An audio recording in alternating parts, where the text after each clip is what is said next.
How much does it hold? 190 of pure hickey bait, baby.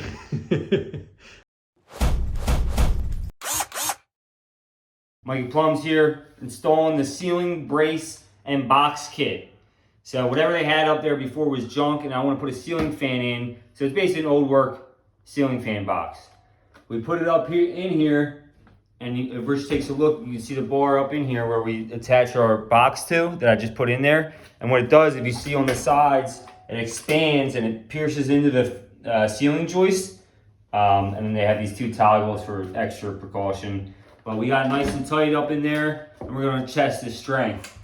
I'm gonna see if I can pull up on it and see if I fall through the ceiling. Oh yeah. That's pretty good. How much do you weigh? Like 50 pounds? Like 190 or something. So that thing's in there pretty solid. I'm pretty impressed. So we'll see how the rest of it goes, but I like this thing. All right, we got done installing the ceiling, old work ceiling box fan. As you can tell, the fan's on at high speed, not shaking at all, no movement. Plenty happy with it, plenty secure. I'm giving that bad boy 5 out of 5 plungers.